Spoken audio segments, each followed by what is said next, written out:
What's up, guys? Welcome to DeFi Top Signal. Today, we got Lewis Cooper. You guys probably know him as the DGen on Twitter, constantly aping into all these different, coins. Lewis, who are you? Who is Lewis Cooper? Tell us about yourself, man. Hey, what's going on, guys? Thanks for having me on. I really appreciate the 2016 YouTube intro. That was sick. I've always wanted to be to be introduced that way. I guess I could start with where how I got into crypto. I think like most people, I was around like 2019, 2020 when I was taking it even somewhat seriously, but still for the first year of that it was very wild. Like I barely invested any money. I was kind of following it a bit as like very skeptical.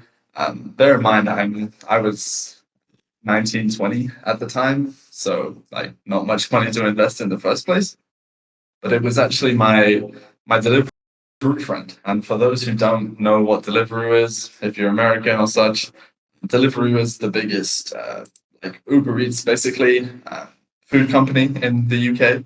And before I was doing crypto, I was actually a career writer for maybe a year when I was straight out of uni. Graduated from accounting and finance, and my friend was like, "Bro, you you were doing finance. You need to get into crypto. You need to stop this career shit." And funnily enough, he introduced me to NFTs. I hated them, but maybe controversial topic for later. And yeah, I started investing a bit, but it was very mainstream crypto relative to what I do now. I'm talking about buying like 50 mil caps on KuCoin with $200 and like pretending I'm going to hit a 10x.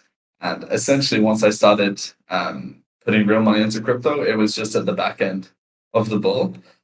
So yeah, we all know how that went. But yeah, this guy was the only guy who got me into crypto, and everyone else around me was basically non-existent. Like that didn't even exist to them. So I still in contact with him today. I think I'm even more degen than he is because he's been in crypto for 5, 6 plus years now. But yeah, pretty simple story. Not too crazy like some guys. No mining shit. Didn't make or lose a considerable amount of money last bull run. So yeah, most of my foundation has been made in the last year to maybe 16 months. So why do you share on Twitter? Like why don't you just ape and just do your thing? Like what made you decide to share your story and go public? Well, I always knew that there was, well, actually before that, I had been on Twitter for quite a while, just as like a ghost, just like most people are, just reading tweets from different people, getting most of my information from Twitter, which maybe is a bad source, but it really made me think that a lot of guys, I just didn't like how a lot of guys run their brand. I didn't like how a lot of guys present themselves on Twitter. I think a lot of guys have some big like complex about themselves on Twitter, and I think like the following you get from that extrapolates that, so you end up thinking that you're some type of demigod, and everything you touch turns to gold, which is just false. So I really wanted to create my brand to um, leverage that initially to create a community where it wasn't based on your following, like what status you are you like a founder, none of this.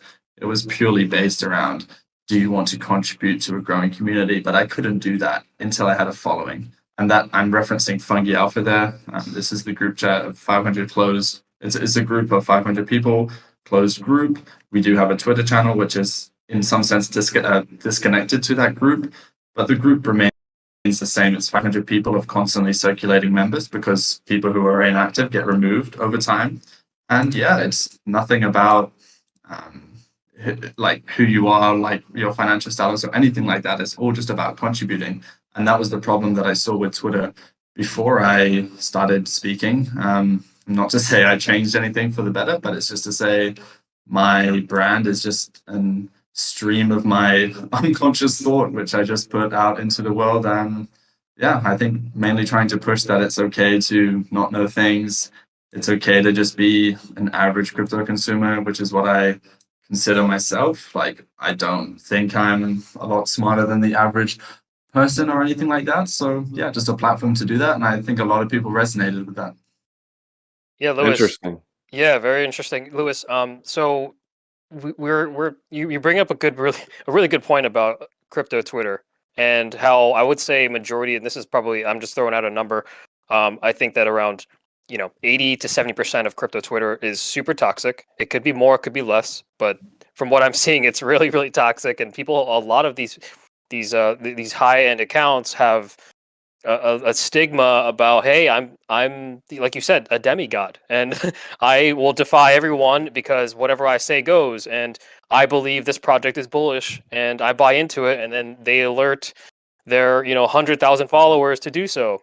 And I'm just exaggerating, but that's what it seems like. And a lot of shillers out there, and it's been growing pretty rapidly, and it's getting to that point where I'm unfollowing a lot of these bigger um, accounts because there's a lot of noise, and I track some of their movements, and yes, half of them are right and half of them are wrong, and so it could be misleading when you're talking about a small 100K market cap type of gem play, but yeah, you just got to be careful with that. And for sure, I looked at your account and been following you for a while now, and you put out a ton of threads. You put out a ton of alpha.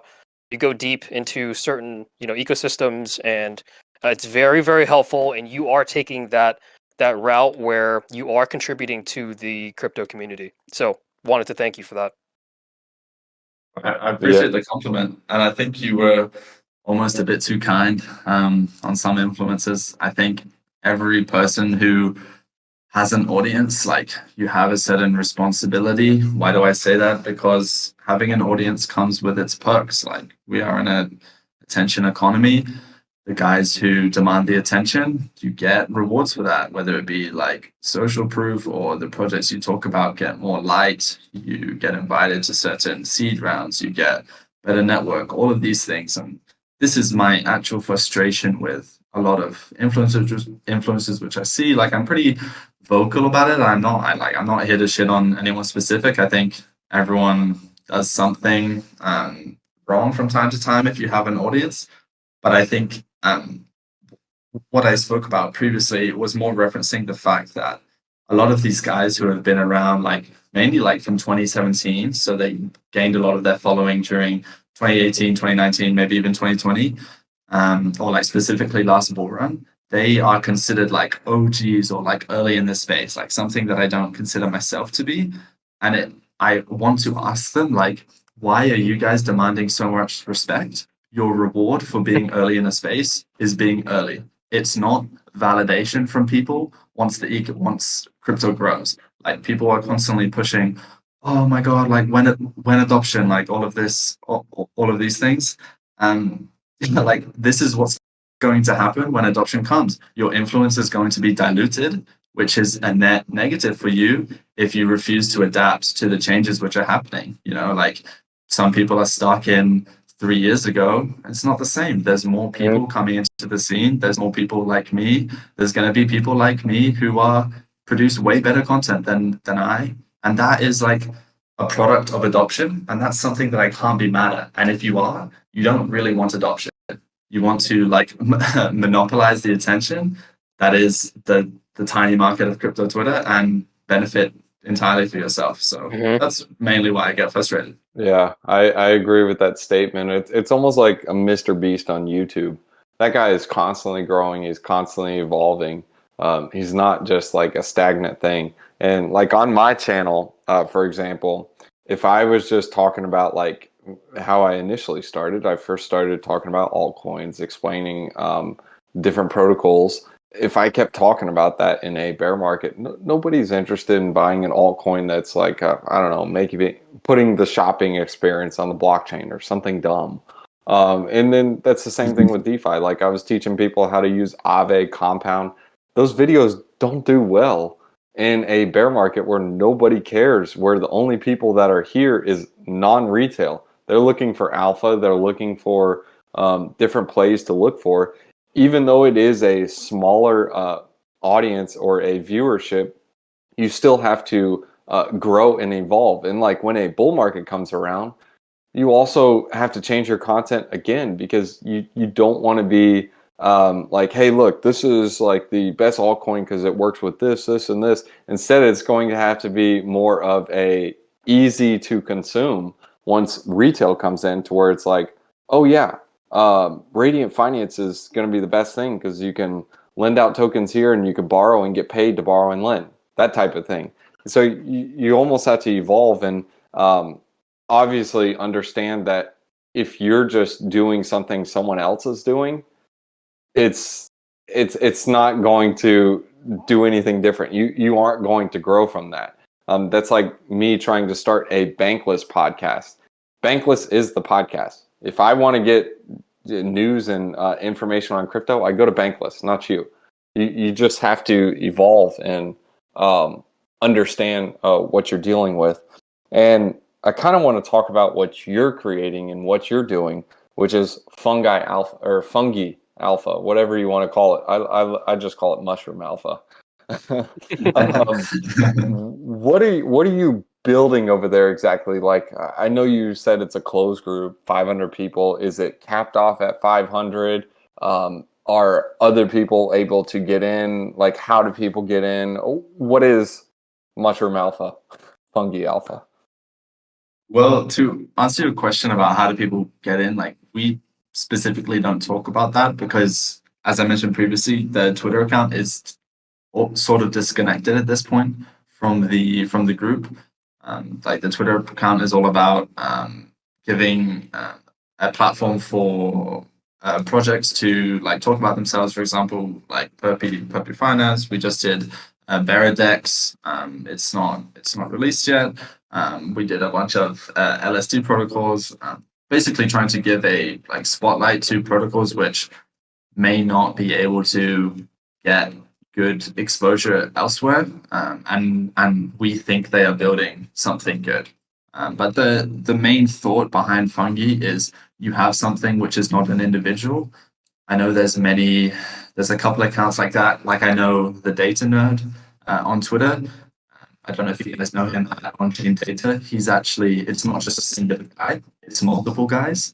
And this means that you have a much more powerful brand because it's multiple guys giving their opinion. And in Fungi's case, it's quite a lot of people. Not everyone is giving direct input to the Twitter account, but you have this sort of collective, which is being able to help each other. And that's where the group chat, which was before the Twitter account, came in.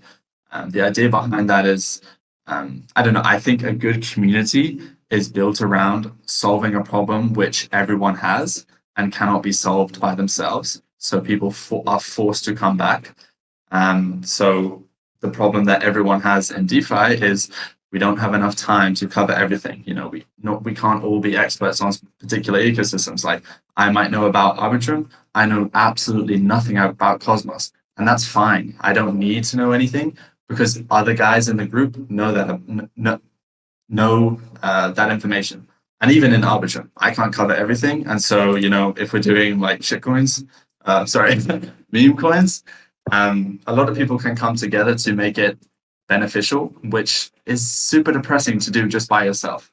So that's the same thing that we're trying to build on the Twitter, is that people can come to our page and they can see some more objective overviews of projects and some more professional overviews of projects where it's not a particular person and it's more of like a brand. Because I think if I speak about something, people might be more attached to a brand and like who I am compared to the actual information.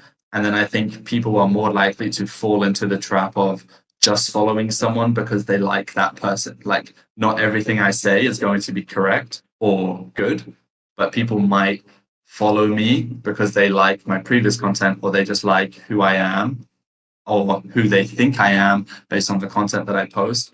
And I think it might be a bit of a trap for some people. So overall, like to sum it up, the brand is just a way to help people get more professional and objective information about projects, especially giving the AMAs, because the actual founders of the projects have a chance to come up, have an hour to speak about their project, and talk about anything which is important. Yeah, I like that. I tried to take a somewhat of a objective approach as well. Obviously, like I won't just talk about some random project I think is a scam or pump and dump. Like I just won't even give an objective approach on that. I just don't even want that to have the light of day. But yeah, I like your approach to objectivity because a lot of influencers out there, they're trying to shove something down your throat and they're like, hey, buy this, because they already have bags and they're just planning on dumping on you. The projects I talk about, and I don't know what you do as well, Lewis, I'm sure you do the same, is things that you invest in for the long term or something that you're holding long term and you aren't just there pumping and dumping. I've seen some of your calls and I've seen what you do, and I like what you do. You're one of the good guys, I guess you can call it, in the space. Oh God, I hate when people say that. You're one of the good guys, bro. Dude, don't mess it up. You're doing good so far. I'm kidding. But yeah, I also like that objective approach because with the objective approach, it's not saying, hey, you should buy something, because yeah, sure, I mean there's going to be situations where you're wrong and there's going to be things that you can't predict. Like an example is USDC. Like it was consensus across DeFi and most of crypto that USDC was good coin, safe, right? Well, Yeah. it depegged and not so much. Me personally, I didn't like USDC, but did I have exposure to it and did I just buy some and use some just because I had to use it because the rest of DeFi uses it mainly for the LP pairs? Yes, I had to. But just something to think about. So Sorry, go ahead. no, you're good. You're good. Yeah, I was gonna say that this is perfect, and I completely agree with you guys. It's the idea where if you are a maxi of one or two ecosystems and you put all your time and effort into learning those, those ecosystems and those protocols, those dApps through and through, you're going to be more so successful that way rather than being a master of 10 different ecosystems, because there's not that much time in a day. It's impossible to know the ins and outs of every single ecosystem. You can know what the ecosystem does and the top 3 dexes or whatever it is, but it's really successful if you just narrow it down and to just be a maxi or really knowledgeable of a handful of ecosystems. I find that to be very successful on my side. Like I obviously look at the numbers and the metrics and stuff, and I look at the macro. I do TA mainly for my my whenever I DCA, and then whenever I DCA my way out, because I do see some weakness in the markets, whatever it is, whenever that time comes, I find really, really, really big success. And what you are doing with Arbitrum, and you said it yourself, you might know more about Arbitrum than you do with Cosmos, and that's definitely okay, right? Because Cosmos is very, very confusing. There's a lot of IBC talk and all that, and I also find that even Polkadot is very confusing to me. Sister chains, what is that, right? Like, what's Kusama? What's but yeah, it's just different terminology. Yeah, who's mama? But yeah, it's really powerful to just narrow it down. We at the channel here, we do love and we talk about some of these ecosystems a lot, and one thing we talk about is Phantom. Phantom's a big one, and Arbitrum. I know Drake has been talking a whole lot about optimism, and sadly, I'm not. What about Kava? Oh, You knew I was gonna say it, bro. I'm still liking Kava. Kava risk reward now is pretty good on Vara. They're basically paying you, almost paying you. It's like 75% of your investment just to stake and lock. So like you stake like $20 or $21 at the time of recording worth of Vara. They pay you back in like 17 USDC. It's like, why not? I mean, fair enough. I didn't know that. I But mean, I'm more of it's small though. It's small though. So like, if you do more than 165, it doesn't scale up. So you just have to do like a bunch of different wallets. But the oh gas is god, cheap, so oh god, yeah. I mean, I did bridge, and I did speak about it, but I don't know. I'm just not like back Big to what you said. Louie over at Kava. It was a trash experience, not gonna lie. Like no hate on the chain, but it is what it is. I like to focus on one thing at a time, mainly because yeah, I see a lot of these guys, a lot of people in general speak about a lot of chains wanting to be like all over loads of ecosystems. Like even if you have a 10K portfolio, how are you about to be on more than two chains? Like what are you doing with this cash? Are you like locking up on 10 different chains? Like how are you tracking all of this? I have no Exactly. idea. Like I just see it as like a lot of people are becoming like the CrossFitters of crypto. You know, like I can do everything average, but I cannot do one thing great. And I think it works for some people who are able to dedicate a lot of their day to crypto and are very diligent, have great uh, like research tendencies. They're able to track data. They're in a lot of different groups. But for most people, it's not going to work, in my opinion. Like, I think you should stick to what you're interested in and even not necessarily like. But if you're just I'm not sure if we lost Hey, him. Lewis, we can't hear you, Lewis. did you lose me? Oh, Yeah, we you lost you sound for a good now. second. Yeah. Ah, okay. Yeah. So just to finish on my point, I was saying people who, like, if I'm, what was the example to go on? Shibarium? I don't even know how to pronounce that. Like, if people are going to make money there, like, that's great for them. Like, it's nothing lost for me. I don't even want to waste any bandwidth thinking about whatever the hell that is because it's a waste of my time because I'm not interested in it, you know? And I'm not going to feel, I used to feel a lot of FOMO about not jumping on these new things. And then, I jumped on Kava and I'm 1,000 USD lighter, it is what it is. Oh Yeah, man. I jumped onto Kava as well as soon as we had. I think that was like our third episode, Drake. Jumped onto that. I was up a decent amount. I was happy with it, and literally the next day, I I was down a whole lot. Yeah, So with Kava, I'm just glad I sold what I did, like just to get principal out and just be, but like the some of the positions I had, um, like the moon bag is like worth nothing. yeah, um, so the Kava RPC. So I was dealing with that. I was having a bunch of issues with the RPC, and the transactions were not going through. It was getting canceled. It was getting denied and failed over and over and over again. No matter how much gas I was kind of trying to push through. Otherwise, I think the reaction from the Kava, I think it was Twitter. Um, their official Twitter account, they came out and said that, hey, we're going to be boosting, some of our RPCs yeah, and this it's and much that. better now. It's much better now. Yeah, and I like that. I liked how they did that and to address that because I think it was just not me, obviously, one measly wallet, but across the board everyone was complaining about it. So that was actually a big positive when it comes from like the Kava Foundation to address that issue and to rectify it. So that's massive.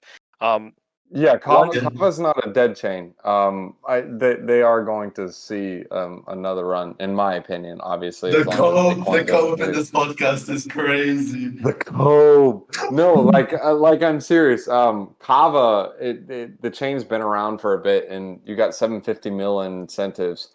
Unless But it's Bitcoin not goes it's to not zero or 750 mil nukes, though. It's like 200 it's million. Kava, 750 mil Kava. Yeah. So Yeah, I yeah. mean, I think that was misleading because I think a lot of people aped over based on, oh my God, projects are gonna get 750 million. Like now it's down to that was based on like previous prices. Now it's down to like 200 million or something like nothing no, too. no, no. It was 750 mil Kava. Oh, Yeah, okay. so like it doesn't matter, like the copper price is like 85 cents right now, but it doesn't matter. I mean, the thing's stayed at that price for like 3 years straight, or 2 years straight. But in general with it, there's like no projects on Kava. That's why it's still bullish, or I'm still bullish on Equilibre and Mare Finance. I mean, who else is going to get the tokens? There's not enough Yeah. projects. That's why they like Kava just gave Equilibre, I think it was yesterday. They gave him like $165,000 for Um, I think the first week or first month. I don't know, but that's a lot of money. yeah, I mean, yeah. think about it. I do Yeah, have and a mailbag. I'm down horrendously. It this is what it is. Pretty sure I bought the top, so you're welcome if you sold this is at 50 DeFi top cents. signal. This is DeFi Dude, top we're signal. top signal, dude. We're We're top allowed to signal. talk about top signal entries and leaving a moon bag there, but yeah, I mean, there's many different ecosystems here, and I kind of want to talk to shift the ecosystem talk to STX. Have you heard about the Stacks ecosystem built on top of BTC? Oh my god. Oh, If Kaduna is listening to this, he has been shilling me for a long time now, and I'm gonna be honest, I look, faded it. don't I, fade it. Don't fade it. I'm just gonna tell you I that. yeah, I don't want to. I need to dive into it. But I have been fading it to now. If it makes you feel any better, I bought some Bitcoin pucks. Not financial advice. And yeah, that's my only real. I don't even hold any Bitcoin. Like, I don't know if that's a sin, but yeah, Listen, You said listen. You said you you said bought Bitcoin punk, Bitcoin bucks? Bitcoin punks. Bitcoin, Bitcoin Oh, pucks. ordinals. Yeah, ordinals, ordinals. So Got you, so got you, got you. this is where I jump in because I was talking about Bitcoin punks. I think it was around 3 episodes ago. The Bitcoin punks, yes, it's. I was on the sidelines. I am still on the sidelines. It's still at 0.71 floor price. But one thing to note here is that all these other ones that came out, Bitcoin Apes. I'm not sure you heard that one, right? Bitcoin Apes came out, Yeah. and Didn't the see that volume coming. the volume on Bitcoin punks, let's talk about or Bitcoin apes, is at 70 ETH, right? And I think they came out Wow. within the last 24 hours. So 70 ETH was the volume, and then the last 24 hours for the volume for Bitcoin punks was 16. So I'm not sure if this is kind of like, is it gonna flip? Are the apes gonna flip the punks? Maybe, right? It's at the floor price that currently it's at 0.239. It's fairly cheap, to be honest with you. And I don't know. It might flip. It might flip. It already. If I filter from the 7 days, the Bitcoin apes, it's already created a volume of 102 ETH, and Bitcoin punks is at 245 ETH. So this is literally within one day. It's kind of massive. Do we see Bitcoin apes Damn. becoming 1 ETH? Question mark. Louis, let me give you the alpha on stacks. So I made a tweet on this as well. Here's what you got on layer one. So just competition wise, like if you're just going to pick a chain and just whatever, just going by the regular EVM proof of stake zone, you got Ethereum, you got Tron, Binance Smart Chain, Arbitrum, Polygon, Optimism, Avalanche, Phantom, Mixin, Chronos, DeFi Chain, Solana, Kava, Clayton, Osmosis, Fusion, Algorand, Cardano, EOS, Celo, Thorchain, Canto, Ronin, Waves, and like a bunch of other chains. I could keep going and going and going and read you the book. And then on Bitcoin, you have Stacks. That's it. That's it. There's nothing else. Yes. That's it. That's the narrative and the thesis for Stacks. Like, let's say SEC regulation, whatever, goes after all these proof of stake chains.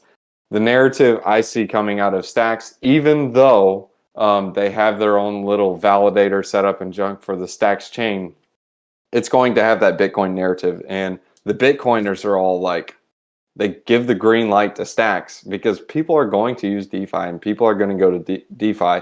And those Bitcoiners who are on the sidelines, like, I'll do DeFi, but I'm not going to touch it on ETH. I don't like ETH. Oh, we got Stacks, DeFi on Bitcoin?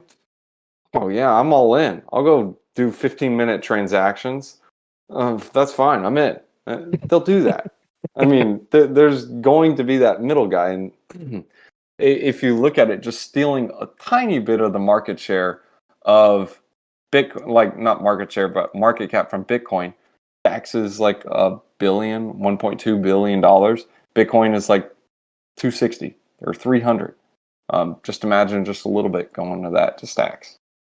That's how you think of it.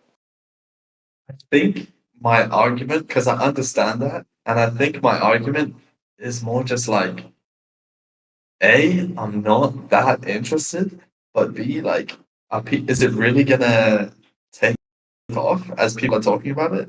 I don't know. Like, there's a reason why I never bought Bitcoin. And it's just because, like, who's gonna use it?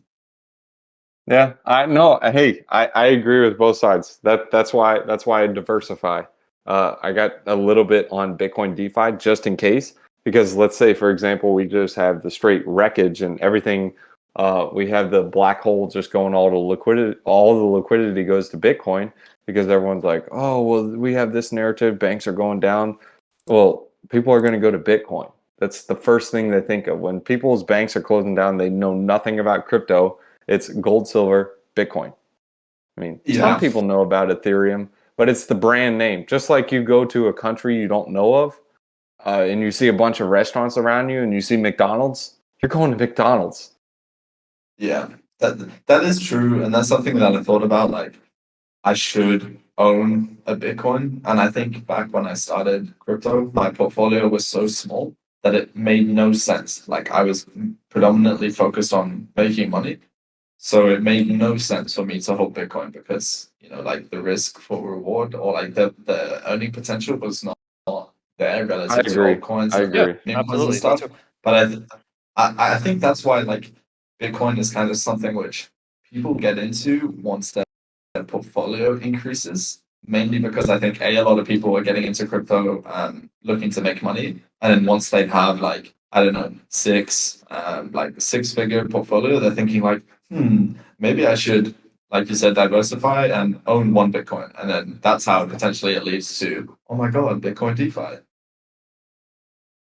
That's it. You just hit it right on the head, buddy. That's Yeah. all it is. Did I just And that's make my own bull case? What the hell? you just made your own bull case, man. There you We're go. we're gonna be expecting a huge threat from Lewis Cooper. Yeah, tag me on it. Tag me. Tag me too. Yeah, I'm just gonna become like a Bitcoin maxi. Uh-oh. 15-minute transactions. So Louis, I gotta ask you a question, man.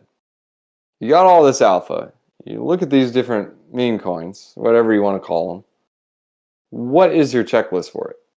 Like, what goes through your head? I know you're pretty adamant on Arbitrum, so let's use Arbitrum as an example. And what is the checklist you use for that? What are you looking for? I'm mostly looking for narratives, to be honest.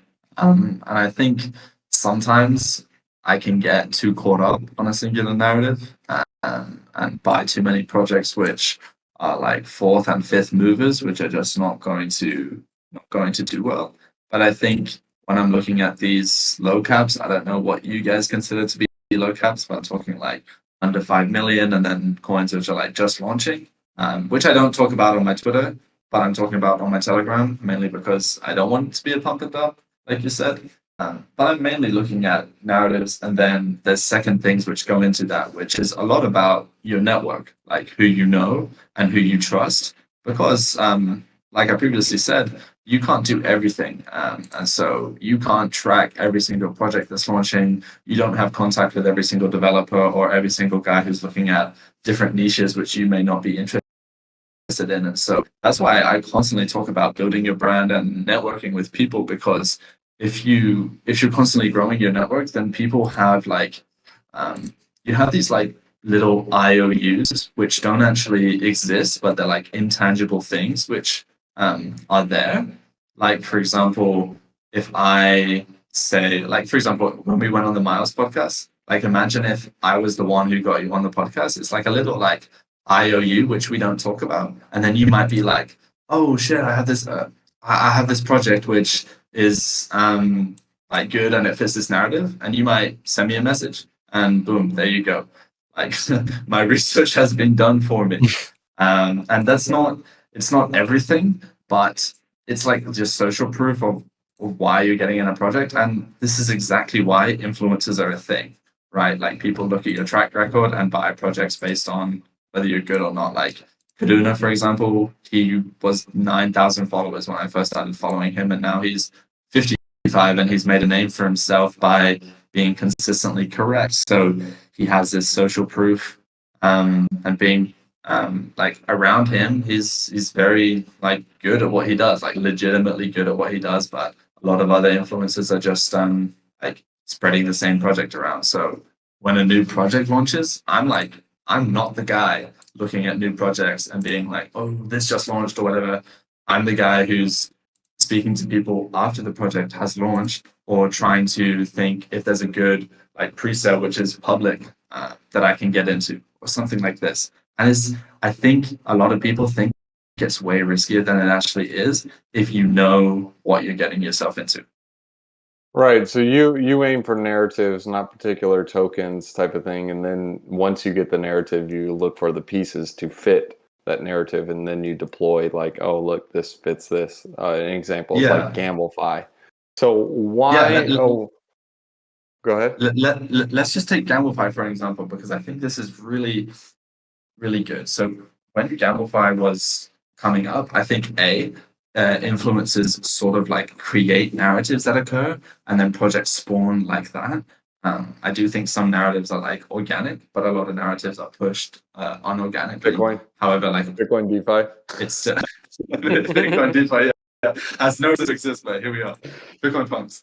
Um, yeah, with Gamblefy, we saw some like obviously Uniswap is a great example of Gamblefy, but it's not considered that. So we have our initial projects, which are just very broad Gamblefy projects. So we have like on Arbitrum, we have like Arcadium, WinRAR. We had Dice, which I'm pretty sure Dice kicked it off.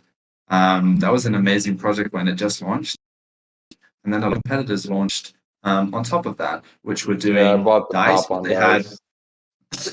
amazing. Oh my god! Thanks for the extra liquidity. And, Oh man.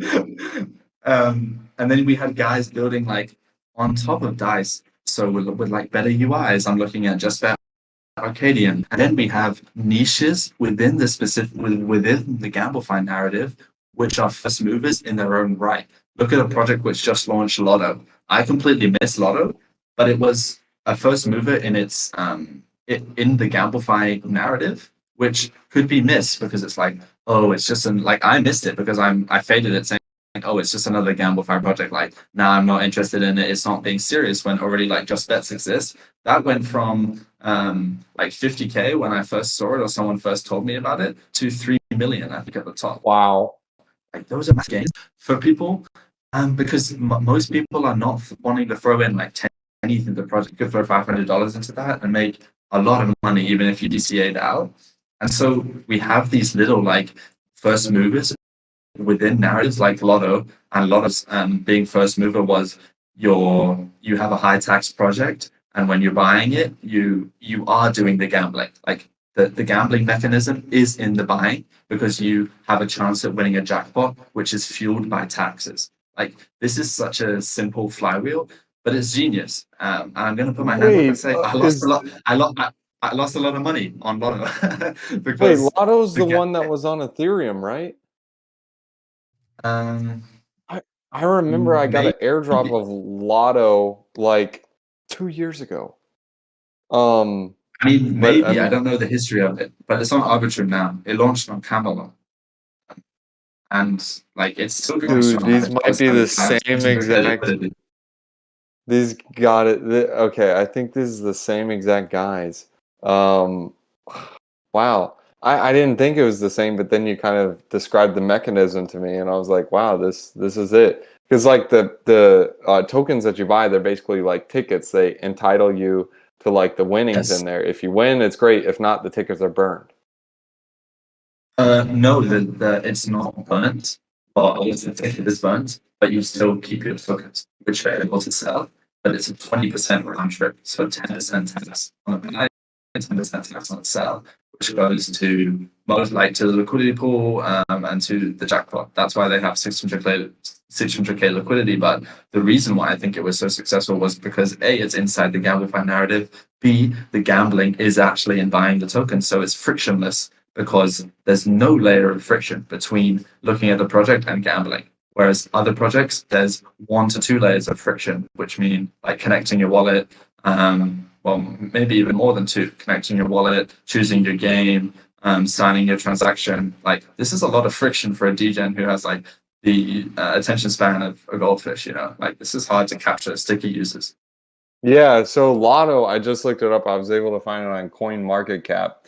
Yeah, their website's down. They're gone. They moved. But basically, what Lotto was is it automatically enters all holders into a lottery once per day. Lotto performs a rebase that removes one token from all holders, pools those tokens together, and gives them to one random participant. This lottery occurs once every 24 hours and can be initiated by anyone. So I never claimed my airdrop. I just got it for some reason, whatever. I didn't want to waste the gas, and then I didn't want to turn the ticker on. I would rather just wait till I was ready to claim. I was also waiting for low gas. This was in a bull market, but basically the thing was just airdrop to me. So does that sound similar to what you're talking about with Lotto? Lotto Arbitrum, right? Yeah, Lotto Arbitrum is different. There's no rebasing. It's Well, this one it's isn't rebasing. I explained it wrong. no, Like okay. it takes a token from you and throws it into the pool. No, like it does take tokens from you in the way of tax, but every time, say, like if I put $1,000 into Lotto, this gives me a 10% chance to win the jackpot. If I win, if I Okay. buy $500, it gives me a 5% chance. So like I was trying to outbid this guy by doing these apes to try and win the jackpot because the jackpot was like a, a statistically positive return. So if the jackpot was like 3 ETH, which sometimes it was, it was like $4,500 at the time. If we assume that, well, it's not an assumption, like a $1,000 bet on Lotto, buying $1,000 gives me a 10% tax one way and a 10% tax another way because I want to buy in for the chance to win the jackpot and then sell to get my tokens back to buy in again. So in $1,000, I've lost 200, which goes to liquidity pool, jackpot pool, so and that's one turn, right? But that gives me a 10% chance at winning, and so statistically, I should win every 10 bets, which is going to cost me $2,000. So if the jackpot is $4,500, it's like EV plus 2,500, which of course statistics doesn't work this way, but it's in you know what I'm talking about. So it enticed Yeah, me to no, play, I and it remember. enticed other degens to play, which I think is why it did so well because I got completely cocked. Yeah, I remember reading a book on this. I can't remember what it was. I can't remember. It was some basically just thinking in probabilities, and there was actually some people. I don't know which state it was. I think I want to say it was Iowa, but it wasn't. Maybe it was the state of China. I'm kidding. I can't even remember what the state was. But basically, what these guys did is they found a game like a lottery game that was EV positive, and a group of these Berkeley students, they basically got together and they realized like if they buy enough of these tickets, they would basically be getting paid. Like they crunched the numbers. Every dollar they spent, they would earn $1.50. They would Yeah, just have to buy so many tickets in order for the law of large numbers to play out in their favor. So what they did is they just created a pool to where it's like, hey, look, you give us some money, we'll give you a return on your money type of thing. This is what we're doing. This is the numbers. They basically cranked out all the formulas, and they ended up destroying it. Not destroying it, but like they're gone. The game was called Cash Windfall. It was back in, I think it was like 15 years ago, 20 years ago, and it's no longer available anymore. But yeah, For I obvious think that's reasons. yeah. But I think that's yeah, really it's really smart. Like this EV game and understanding where your win-win is, especially that we have a PvP situation right now in crypto. Um, it's the same concept, not just into Lotto, Arbitrum, but this also plays out in DeFi and crypto. Like it's net EV, or it's EV positive, whatever you want to call it. When you have an airdrop like you did on Arbitrum, because you got money coming in. It allows for mistakes to happen because there's new money coming into the ecosystem. Now that the airdrop is out, I mean, it's a little bit different story. Yeah, it's definitely not EV Plus over here. Yeah, it's not EV Plus anymore. And that's I mean, that's what I was thinking was going to happen. That's why I was like, I'm selling half and just seeing what happens. I mean, we'll see how it plays So- out. I hope it does well, but I do Yeah. have a question about this airdrop though. So there's like a just kind of like an argument to talk about when it comes to this this Arbitrum airdrop. There's an argument, and this is obviously debatable. Is this creating like this is a stimulus, right? Drake, you and I have been saying this is a stimulus, but there's the opposite side of the token is that this isn't a stimulus because folks on the other side are selling assets. You can see minus across some of the ecosystems, such as Kava. yeah, it's a consensus stimulus, so it's not really just free money. Exactly. So it's not creating like brand it's new wealth at all. right. It's not, and nothing ever. It's impossible to do that. It's creating a consensus stimulus to where it's like, hey, look, there's money coming here because other people are like, oh, whoa, free marketing, this is cool. I'm gonna go and buy in and buy the Arbitrum. Like, I don't know why people are buying Arbitrum token right now. I really don't understand. If you want the token, just farm it. Actually, I do understand. It's people speculating, think it's going to do the relief rally, whatever. It was trading at $8. Maybe I'll sell at $2 type of thing. There's like so much float on this token. There's a bunch of tokens that are just out there. Farm it. I mean, just like on Optimism, farm the tokens. I held some just in case because those relief rallies are strong when they do come. But I mean, people got a bunch of tokens. That's all I could say. Yeah, I mean, I was kind of on board with you guys being like, oh my God, like I was even talking about it on Twitter, like new liquidity coming to the ecosystem. I was pretty hyped. And then when it happened, like I'm sure you guys know, the chain was down. Like I couldn't claim anything. I still haven't claimed my airdrop just because I didn't actually get allocated that much. And so it's like no point for me to really claim it right now because I'm not gonna sell at these prices. Like I'd rather just hold it and not about it. But yeah, people couldn't claim, and so now I realize like maybe potentially what happened is a lot of people who were able to claim and did sell at like prices which they thought were justifiable, like $3, $4, $5, $6, $7, $8.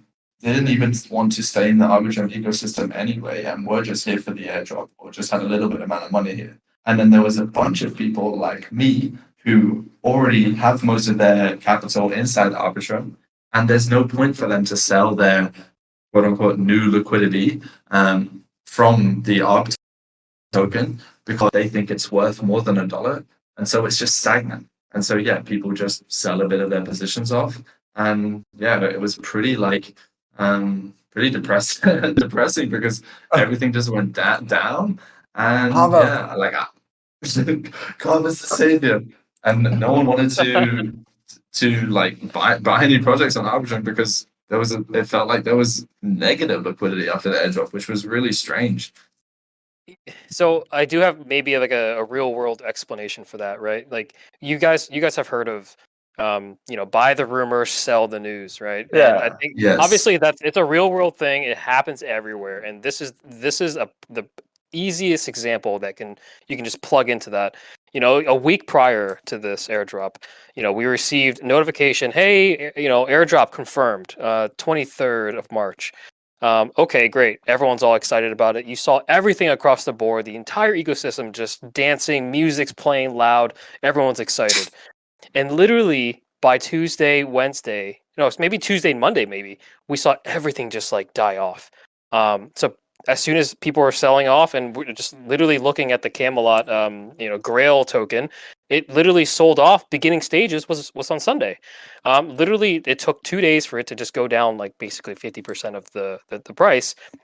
And this is across the board, right? You saw Radiant go from mid 40s, almost 50 cents, now down to what, like low 30s. This is the prime example of people just taking their money and just moving on. Abs, you remember we talked about this on the podcast. You remember we were talking about other narratives.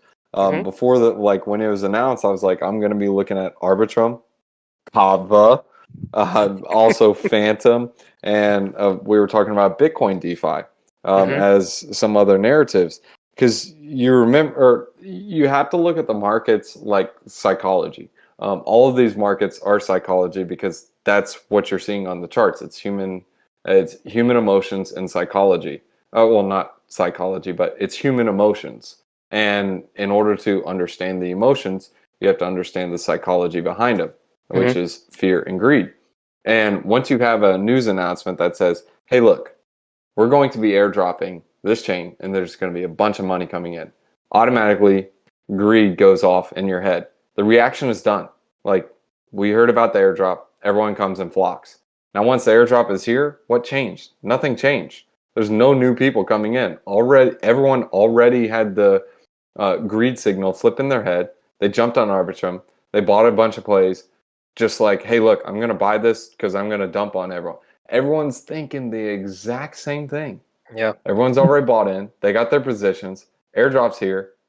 Okay, there's no additional buy pressure because everyone's already in. Now let's start the dump fest. So now everyone just dumps on everyone.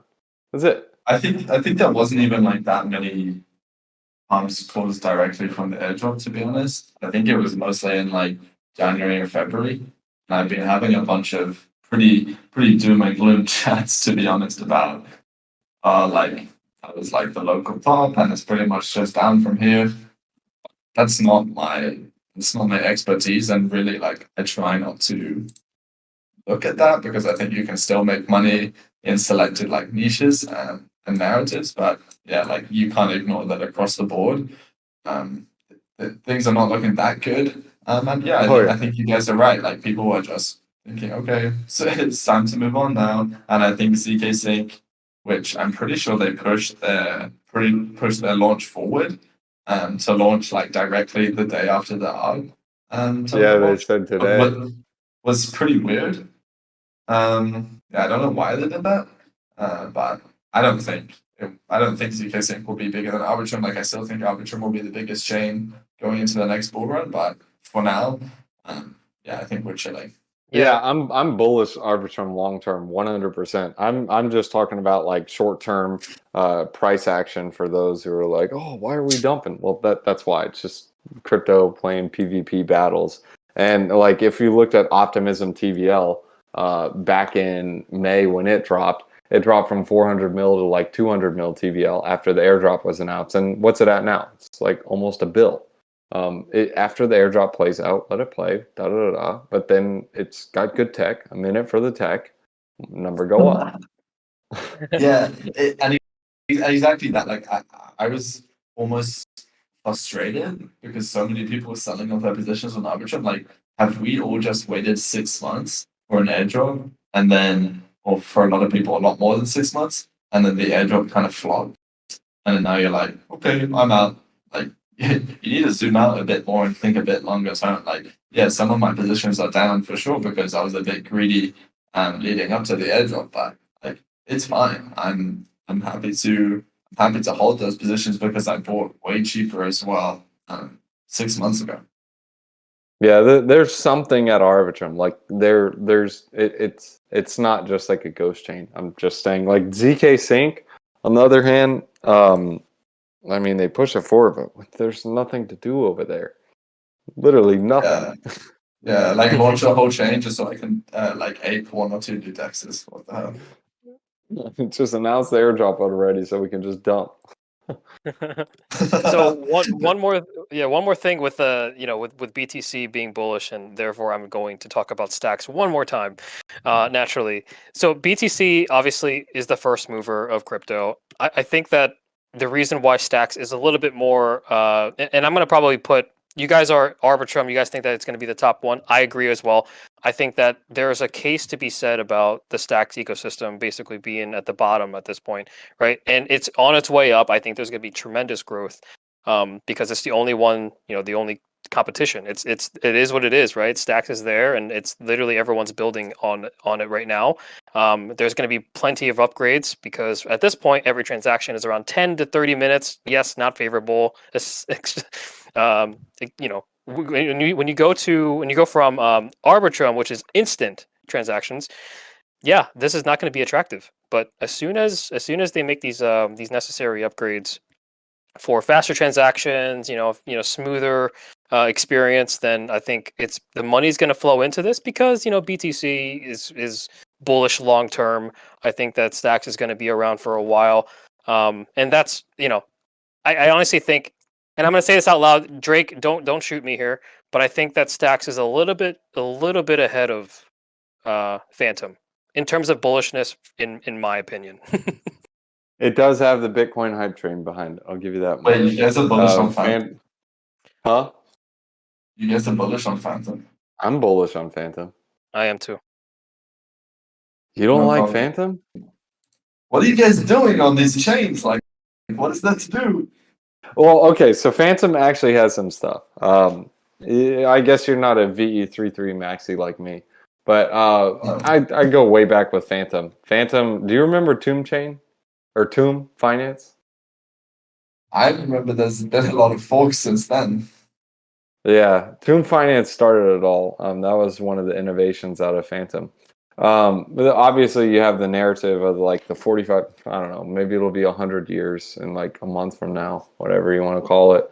But that's the narrative on Phantom. They got a long time. They have a good runway. And of course, Andre. I love that. I love that. I love when people bring that up. Like, oh, we have like 100-year runway. I'm like, That's what I'm saying, man. It's a killer Great, narrative. You're a like, what narrative does that guy, even? man. What does that even mean? 100-year runway, like That that's means cool, this like, chain's gonna outlive you. yeah. But what I'm saying is like the like runway only loses its value after like 5 to It's 10 years. what you're saying, Drake, is probably that it's profitable. It's a profitable chain. Is that what you're Yeah, saying? yeah. Like, So, yes. so Andre, so this is the difference between the Phantom chain and other chains. Is Andre is trying to develop it as a profitable chain to where the revenue and the transactions go back to pay the developers. So it's like these developers are creating games. They're over here. They're instilling transactions, but a portion of those fees, yes, some of them are burned, but another portion goes back to the developers on Phantom. So basically, as these developers build good games, they get a portion or a fraction of that. So whoever has the best games on Phantom gets the larger portion of that transaction revenue. So you have these developers that are incentivized to build a great DEX and user experience, which will then create more users. When more users come, this creates more transactions, and you create this flywheel that's directly on the chain. Whereas I haven't seen any other protocols or chains actually doing that. Like on Polygon or Binance Smart Chain, yeah, you stake token, you get inflationary rewards. It's the same thing with Phantom. You get some inflationary rewards for some stakers, but it's like 3% inflation or 2%. Actually, no, it's maybe like 4%. Really low inflation. And most of the tokens, I wouldn't say most of them are emitted, but most of the inflation that's going to come in the form of Phantom is actually going to be coming from this revenue and transactions on chain. Because ultimately, like the goal is with not just proof of work, with proof of stake, you want to lower those staking yields to where the fees and the transaction revenue on chain goes to pay the validators as well as, in Phantom's case, the protocols. Yeah, it becomes self-sufficient. Yeah, it's like the curved flywheel, but Phantom. Yeah. I mean, and also I like their games over there. Like my favorite one, like, have you used PaintSwap for NFTs? Paint swap? Yeah, it doesn't sound Dude, like he I'm doesn't. telling you. Doesn't sound like They he got plays around with RuneScape. Phantom. They got a RuneScape game coming out. I know you played RuneScape. Oh, Escape, baby, yeah. Yes. Or is that not on Phantom? Escape. No, Escape's not cool. You get level 99 in like 3 hours. Bro, No. I switched from playing like old school RS once it released to private servers, and I never looked back, bro. I know, I because just it's too spent way easy, too man. much. It's too easy. No. I mean, I switched to private servers because I was pre-EOC. Like, I don't know how much of my time I wasted on Yeah, I RS. Like, know. I I know I said know. I wasted, but know. like, I have like responsibilities now, and I can't like. I enjoy private service because it gives me that natural need for progression which humans have, without having to spend like I don't have to three tick mine for like 6 hours just to get a Dude, level. that was the worst. I got up to level 83 or 82, and I was like, I'm done. I can't do this. I bought it for like a month, and then I was like, this is dumb. But I just gave it Yeah, up. exactly. Like you could have just played the private server and had it in like a week.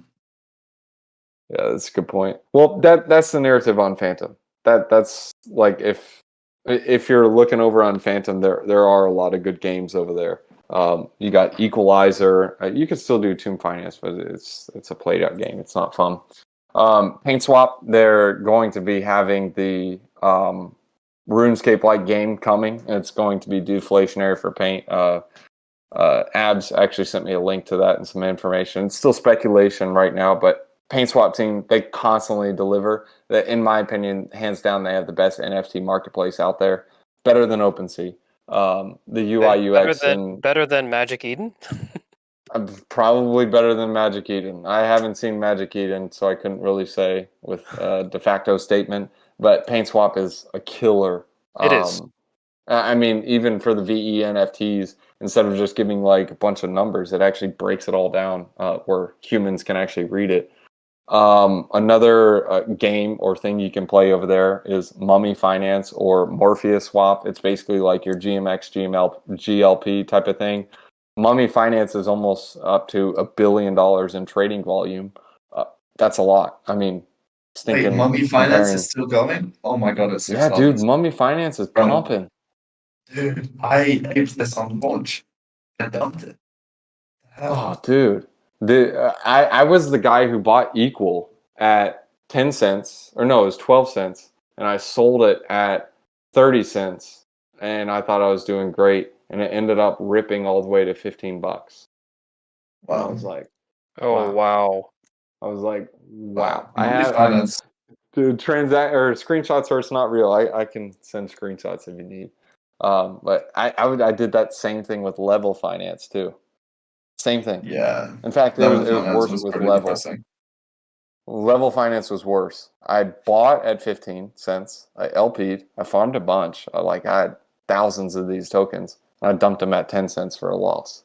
I was like, okay, well, the let's lift your face farmer. off rally. The definition of DeFi top signal. Dude, I was top signal. Well, I didn't buy. Actually, I did kind of buy the top, but I sold the Pico bottom. It was like absolute bottom. Now We it's like the started. farm level. Now it's like the farm level. It's like 1 token a day, 2 tokens a day. Whereas back then it was like you were getting like 100 tokens every single hour, 2 hours. When Invo straight on digital vault. Dude, I'm impressed with Mummy Finance though, because I thought they were just gonna flop because well, they they're got just a Sifu. GMX fork, right? They got Sifu. That was after a while. I know, but he's in on Mummy. He also likes Morpheus too. You know who Sifu is, Yeah, right? yeah. But I was just like aping on Fanta because it was like a 1 day I don't actually remember what happened. But that was like some bullish statement. So maybe They it was announced about the Andre or 30-year something. runway, and Andre was back. Oh, yeah. So I bridged some funds over to Phantom, bought Mummy, bought a few other coins. I know Take Pile. Oh, I got some take. Come on, man. It'll Yeah. come. It'll happen. It'll do it. Yeah, that 30-year runway, dude. Like maybe when I'm 50, Dude, go buy some take. my coins will It's like explode. I own go buy Take. some take. It's like 100K cap. Yeah. Are you the I guy who own keeps Take. selling it when it gets over 60 cents? Yeah, that's definitely me. Dude, come on. I'm active on Phantom almost as much as I'm active on Color. Dude, you know what? You know what I think should happen is every single Twitter profile should have a public wallet address. That way, Oh, that everyone was could just see.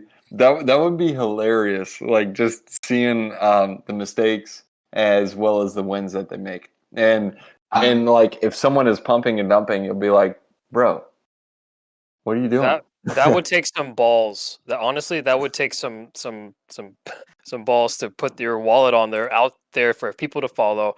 I do know that there's this one account that I follow that literally started with $100,000. You know, chump Oh, change. he's a legend, bro. He's What's insane. his I name? think it's Uh, Maestro, oh, DeFi yeah, Maestro. Maestro. DeFi Oh, Maestro. I He's got a love public wallet. this guy. Singaporean. Yeah, This guy's king. he is insane. He makes every single move looks like it's nothing, and he's literally writing day 53. Today I have this is in my Oh, wallet. he's got Quinta. He's got Quinta. He bought that on the low, right? And he's literally doing it day by day, and it's insane. This guy is literally a G. He Yeah, started with 100K. I I spoke think with so. him, and he's crazy. Yeah, he started with 100K. He's at I think 491. he's gonna Did he get an join. Arbitrum airdrop? Oh, I'm I sure he mean, did. I'm sure he probably did. not, to be honest, because his wallet. Really? I'm pretty sure he started with a fresh wallet. And What in so the world did he do? He did It was something on Joe. Arbitrum. He did was He on something on Joe. bought he Joe. bought a lot of Radiant. He bought a lot of Quinta. Well, What did he do? What did he? What's this transaction on Joe? He deposited ETH and ARB. Is he just LPing? no, I think he's just buying the tokens outright. And plus, he'll say he's LPing, and he'll write that specifically that he's LPing. But mainly Wait, these let me are see what. Oh no, he LP'd on Trader Joe. I did that as well. Trader Joe is paying nuts and ham right now. Yeah, like it's Yeah. nuts and ham. We didn't talk about it on the cast yesterday. But like, dude, I've had it in this pool with the LP. Within 24 hours, like $3,000 already paid me almost $100 now. Mm-mm-mm. I just bought Yeah. stacks. I just want to say I bought stacks at $1. I'm very happy about that during when we were talking just now. Wow. Oh, dude, Stacks was- is $1 right now. I might Yeah, buy it's some more. It's $1.03. So you missed out on 3%. Oh, Um, jeez. wait, Oh, it's a buck too. Give me 15 minutes. I'm just gonna go buy it. Yeah, I bought it on KuCoin. But hey, I wanted to switch this conversation over to NFTs just really quick because we love to be super degen here. So Lewis, what NFTs are you buying? Are you into it? What are you looking out for? And everything. Just talk about it. What are you into? I'm not really into NFTs that much, to be honest. Other than ones I can buy a lot of for cheap. I know my profile picture is from oh god, it's from Phantom. My profile picture is from an NFT collection on Phantom called Mindlings, and I love this. My friend Virtual Kenji used to have one. Yeah, I love this collection. I think the art is so sick. And that's why I've kept it my profile picture ever since. But really, I just buy NFTs for the social proof. Like when I started being more into Arbitrum, I bought a small and I bought Blueberry, and I minted some primates with a like primates community. But other than that, like I don't. If I make profits trading NFTs, it's by accident. Like I bought 100 RB stocks, and yeah, pretty RV sure. sucks. Yeah, like I was pretty bullish on RB stocks because I am a cyclist in real life and I love my stocks. But yeah, I'm not really like NFTs are just like shit coins for me, but with extra steps and less liquid. So I Did you get rather prefer Unisocks? just like RB stocks are a Unisoc derivative. Yeah, that's what I was saying. Did you buy the OG Unisocks? No, that was before my time. Are RB socks doing pretty well? I think Abs, you were talking about that one. 0.36 right now, 0.036 floor right now. I bought a Oh, lot. I was gonna say 0.1, 0.36. Man, that's good. Yeah. We'll see. They're gonna do an airdrop, I think, like with the token to make it like mini stocks. We'll see. Like, I don't think a second doing something again makes it like just because it's first on a chain, like make it unique or anything. But yeah, I'm not really that into NFTs. I find it. I don't understand the market, how people trade, what people look for in an NFT. Like, I'm just looking at the art. I honestly don't think that the people who are invested into NFTs know what they're buying, because every single NFT collection that I purchased has gone to zero. It's not a fun. good feeling, but it's just it is what it is. I've learned my lesson with NFTs. But there are certain types of projects that if you really like the art or it's it has that provenance that it's the genesis of the because I'm talking about the V1 punks versus the V2s. I'm not sure if you know the history of that, but there's like an ongoing debate whether the V1 punks are the real true punks of obviously CryptoPunks, because the V2s that are out there right now are trading around 70 ETH, and obviously not everyone can buy that. So these V1 punks are sitting out there. It's out there on Blur. It's out there on OpenSea, and the floor price at this point in time is at 4.29. Why is that? Right? Like, shouldn't these V1 punks be kind of comparable, or maybe at the somewhat the same level, if not higher, because they're version 1? I don't know. It's have you looked into that at all? No, I haven't, but I want to ask you guys a question about like trading NFTs because Mhm. if like aren't a lot of these collections where majority of the items aren't listed, like if if there's like 99% like unlisted or something, or like maybe a bit less than that, because someone can sell at whatever price that they want to sell at, provide like I know there's going to be collection offers and stuff, isn't the like going to be so volatile because people aren't necessarily like buying into a market like I would with a normal meme coin. It's like people can just set a price, and then because there's so much isn't being traded, if all of a sudden people wanted to trade a lot, the price could just absolutely tank. Like, aren't people worried about that? Like, I know they're illiquid in nature, but that's what I don't get with a lot of these like high valuation NFTs. Like, it's like a house in a lot of places. Mhm. Not at all. I'm in it for the art. Honestly, it's really tough to talk about like the TA, the technical analysis of NFTs, or trying to time the bottom to sell the top, right? And it's really irrational. It's just you should Wait, really people are doing TA on NFTs? yes, believe it or not, they are. What? Yes. Who are these legends? They've got this partner Legends. as well. There's platforms out there that you can actually perform technical analysis, look at the strength, look at the support and resistance lines of certain collections that have high volatility. Yeah, it's a real thing, and I tried it. It has some kind of merit to it, but it obviously doesn't work most of the time. Yeah. Yeah, I don't know. T It's tough. TA can't predict airdrop banks going down. I mean, like I get some people doing TA, but then it's like, oh well, this bank just went down, or coronavirus just broke out. How do you do TA on that? You can't. You can't. But You whatever. can't. But it definitely helps though, because it does increase probabilities. I do TA of real assets. When I say real, I mean crypto. um, but yeah, it's just another added layer of increasing your probabilities. It's obviously not a certainty with doing TA, right? Because there's several different other factors. But you can obviously tell that there's, if you look at like the strength, index, or um, when the volume goes down, it's kind of like important stuff. But that's when you can kind of strategically enter and exit. So That's that's what I do. interesting. Hmm. It's definitely not for me. I prefer like live trading, but I appreciate it. Like I like holding, like for example, Primates. I minted a bunch of those for what was it, 0.03. Now they're trading at point 0.8. I'm like, boys, I'm switching to NFT trading. Dude, NFTs they're lucrative if you get it. The key with them is just like in regular DeFi, they also run on narratives, but they do multiples. Like I remember Opepin and Checks. Like I've already Ab's already told you my story about Checks. But Checks, it's basically a dude, Jack Butcher. He basically invented these things. I bought this thing at 0.05 ETH. Okay. I bought 4 of them. Or no, it was 0.08 ETH. I bought 4 of them. And I was like, I'll be smart. I'll throw this in an LP pool on SudoSwap and let it do its thing. Well, the thing ends up ripping because Jack does a tweet and stinking goes to 2.5 ETH in a matter of a week, 2 weeks. And in the SudoSwap pool, it sold all my NFTs at like 0.11 ETH for Oof.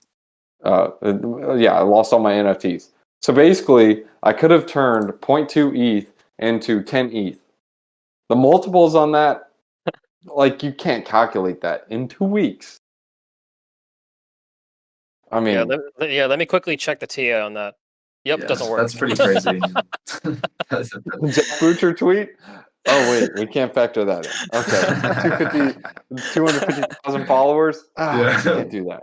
Nope, can't do it. But yeah, I mean, NFTs is a really dangerous game. But I mean, obviously, yeah. Go ahead. No, sorry, I'm just on a specific topic that we were talking about before about the Maestro guy. I just looked at his DBank. He has a TVF of total value of followers of $47 million. What a guy. Go. He's amazing. I think this, That's good. yeah, but I think this just proves to me that's like smart money, when we see it on Twitter, has no idea what they're doing. Like, people are like, "Oh my god, this guy made 400K off 100K. Like this, he's a genius." Like, how do these guys have like? There's a 7 million wallet following him. Like, I guess they don't realize they're pumping his bags. Yeah, I think he's like potentially like suffering from his success right now because there's going to be a hell of a lot of copy traders onto him, but then also Oh, yeah. people are going to buy his bags, and he's always one day Mhm. ahead of them. So it's kind of Mhm. like smart.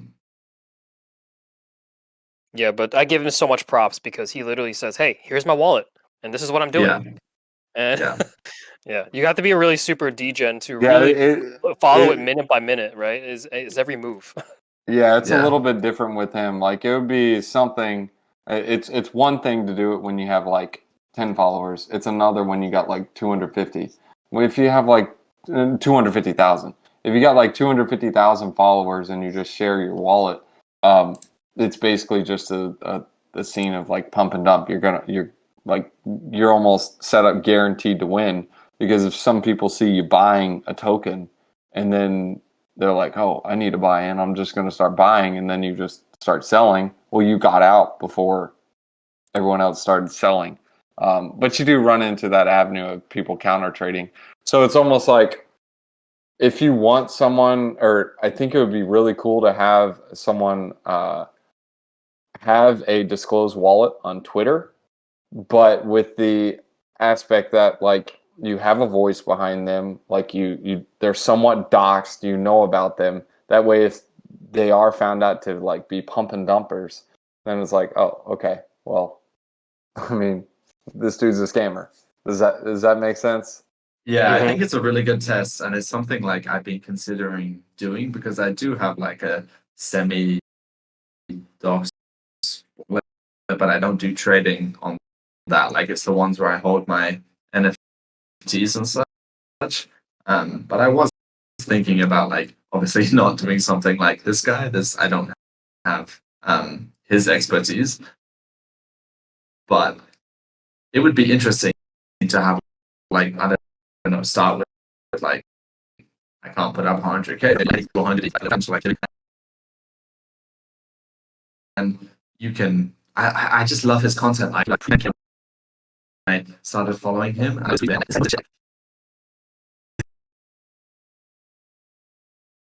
he's onto something like that. Yeah, I mean, it brings a lot of people to their, they sit up on their seat when they look at, hey, this guy's actually doing a 100K challenge. First of all, 100K is a lot, right? And then you also look at what's his end goal, his end game, and literally he's just making these gains literally every single day, or every few days, and he's throwing in like real money, and he's like, hey, here's my wallet, check me. Yeah. So there's a lot of validity behind it, and this guy is a G. I obviously recommend to follow him. And I think honestly we can kind of close out this episode. Very, very awesome talk, Lewis. We love having you here. That was an awesome conversation about everything DeFi. And come over to Stacks, come over to FTM. We we will welcome your liquidity. Join So us. maybe we can return the fact that you said earlier we could be your exit liquidity. Yeah. I mean, I'm worried though if I bridge over to Kavra again, like TVL might shoot up. If I bridge another $1,000 over, I don't know, like 20% up on TBL. Legend, come on over, join us. Yeah, but yeah, appreciate you coming on, Drake. This was fun as usual. And Drake, if you want to hit him with the one-liner for us to close out. Wisdom one-liner, baby. We're going to be in Proverbs chapter 11, verses 24. One person gives freely, yet gains even more. Another withholds unduly, but comes to poverty. What does this mean? Give, give, give. Before we close it out, though, dude, Fungi? Nah, we're not going to call you Fungi. We'll call you Louie. Louie, where can we learn more about you? Where can we follow you? Where can we see you on Twitter? Show us your stuff. You can just follow me on Twitter, Louis Cooper _. That's mostly what I talk about. I don't have any other socials other than that. Got it, But you got did it. just speak about give, give, give, bro. Phantom 45-year runway. That's a lot of giving. That's how it rolls, baby. We got a new Phantom. We Yeah. got a new Phantom DJ. All right. Well, thank you for joining us today, and we will be back with more content. Thank you. Thanks, guys. Bye, guys. Cheers.